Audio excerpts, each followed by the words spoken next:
Madam வித்யா, சொல்லுங்கம்மா. இன்னைக்கு பருப்பு போடாமல் கத்திரிக்காய் கொசு கொரோனா கொசு இல்லை? ஆமாங்கம்மா. அது பண்ணுறியா? சரிங்கம்மா.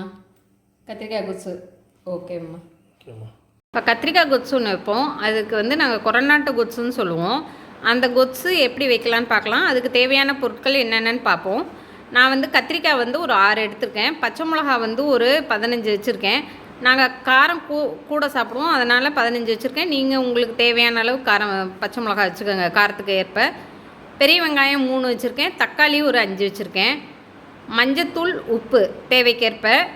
தோசை மாவு ஒரு 2 கரண்டி வச்சுருக்கேன். எண்ணெய் தேவைக்கேற்ப, தாளிக்கிறதுக்கும் வதக்கிறதுக்கும் எண்ணெய் தேவையான அளவு. கடுகு, கருவேப்பிலை தாளிக்க. இதுதான் கொரநாட்டு குட்ஸுக்கு தேவையான பொருட்கள். இனி நம்ம வந்து அந்த குட்ஸு எப்படி வைக்கலான்னு பார்க்கலாம் வாங்க.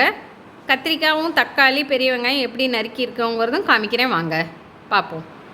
இப்போ வந்து நம்ம நறுக்கி வச்சுட்டோம், வெங்காயம் நறுக்கி வச்சுருக்கோம். இந்த மாதிரி இந்த க்யூப்ஸ் மாதிரி நறுக்கிக்கணும். பச்சை மிளகாய் நறுக்கியாச்சு, தக்காளி நறுக்கியாச்சு. இனி வதக்கணும். வதக்கிட்டு காமிக்கிறேன் பாருங்கள். இப்போ நம்ம எப்படி கொத்து வைக்கலான்னு பார்க்கலாம். இப்போ நம்ம தேவையான அளவு எண்ணெய் விட்டுக்கலாம். இப்போ வந்து எண்ணெய் சுட்டுருச்சு, நம்ம வந்து கடுகு போட்டுக்கலாம். தேவையான அளவு கடுகு.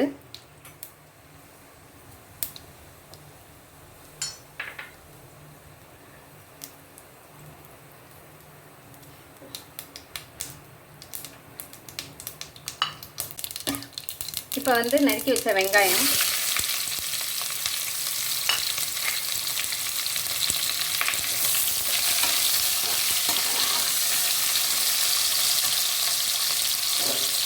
இப்போ பச்சை மிளகா போட்டுடலாம்.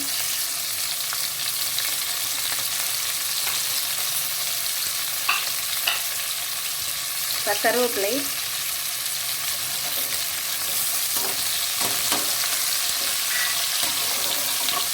இதை நல்லா வதங்கட்டும். வதங்கினோன்னா தக்காளி போடலாம். இப்போ பார்த்தீங்கன்னா நல்லா இந்தளவு வதங்கிடுச்சு. தக்காளி வெங்காயம்லாம் இந்தளவு வதங்கிடுச்சு. இது ரொம்ப வதங்கக்கூடாது, பாதி தான் வதங்கணும். இப்போ கத்திரிக்காய் வந்து தண்ணியில் போட்டிருக்கோம். இதை வந்து உப்பு தண்ணியில் போட்டோம். கல் உப்பு போட்டு வச்சுட்டோன்னா காரில் அடிக்காது. கத்திரிக்காய் வந்து காரில் அடிக்காமல் இருக்கும். இப்போ பார்த்திங்கன்னா இந்த கத்திரிக்காயும் போட்டுடலாம். போட்டு லேசாக ஒரு வதக்கிட்டு மஞ்சத்தூள் போட்டு தண்ணி ஊற்றி வேக வச்சிடணும். தோசை மாவு விசில் விட்டதுக்கப்புறம் தான். இது தோசைக்கு ரொம்ப நல்லாயிருக்கும். சீக்கிரம் முடியும், குயிக்காக முடியும். யாராவது திடீர்னு வந்துட்டால் கூட இந்த கத்திரிக்காய் கொத்து ஈஸியாக வச்சிடலாம், சீக்கிரம் ஆகிடும். காயும் ஒன்றும் நம்ம பொடியாக அறிய போகிறதில்ல, எல்லாம் பெருசாக தான் அறிய போகிறோம். அதனால் இது வந்து ஒன்றும் சிரமமான ஒரு இதே இல்லை. கத்திரிக்காய் லேசாக ஒரு பரட்டிட்டு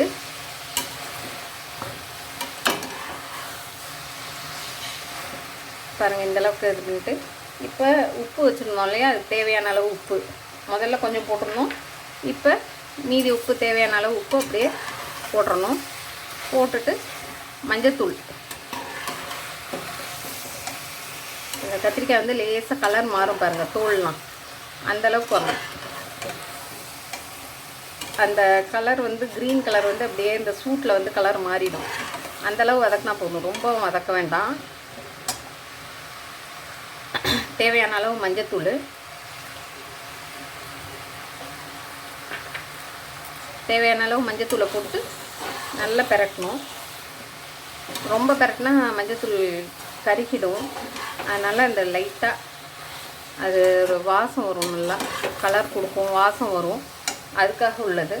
இப்போ தேவையான அளவு தண்ணி.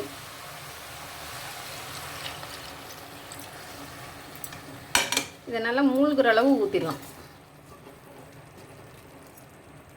பாருங்கள் கத்திரிக்காய் அதுலேயுமே தண்ணி விடும், தக்காளி வெங்காயம் எல்லாத்துலேயுமே தண்ணி இருக்குது.